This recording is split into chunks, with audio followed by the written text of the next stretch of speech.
নাম জিজ্ঞাসা enterprise battery দোকান হয়। তাৰপিছত ৰাতি 3:30 বজাৰ পৰা আপোনাৰ মানে চুৰ হেৰি কৰিছে। তাৰপিছত পুলিচৰ গাড়ী আহিছিল, তেতিয়া মানে সিহঁতে মাল লোড কৰি আছিল।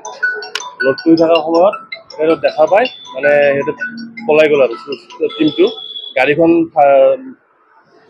এৰি থৈ গ'ল, বস্তুবিলাক আছিল। এতিয়া গাড়ীখন আৰু আপোনাৰ গৌচালা আউটপোষ্টত আছে আৰু বেটাৰীখিনিও পোৱা গৈছে। আৰক্ষী লৈ গৈছে। বেটাৰী মোটামুটি 20-25টামান হ'ব। মই একো গম নাপাওঁ। দিয়াই লৈ আহিছে। গাড়ী নাম্বাৰ প্লেটটো আছে, কিন্তু নাম্বাৰ প্লেট ফুল। পুলিচে দেখিছে, খেদিছিল, কিন্তু ধৰিব নোৱাৰিলে, গুচি গ'ল।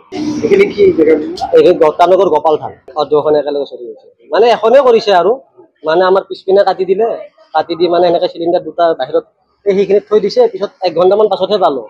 তাৰপিছত ইহঁতৰ আৰু মানে বেটাৰী খুলি কেনে ইহঁতৰ গাড়ীত লৈছে। তাত পুলিচে আৰু মানে ইহঁতক ধৰিলে, চুৰ ধৰিব নোৱাৰিলে। পুলিচে পলাই গ'ল আৰু গাড়ীখন থানাত লৈ গৈছে। আৰু মই তাৰ চিলিণ্ডাৰ দুটা লৈ গৈছিল, হাতৰ হোটেল হয় আৰু ATM এখন লৈ গ'ল। মোৰ এইটো আছিল, ইয়াতে আছিল 12,000 টকা আছিল। এইটো মানে 200 থওঁ আৰু সেইটো লৈ গৈছে। আৰু 4,400 আমাৰ কেছ আছিল আৰু 600 যি আছিল আৰু কমপ্লিট মানে বান্ধি লৈ গৈছে।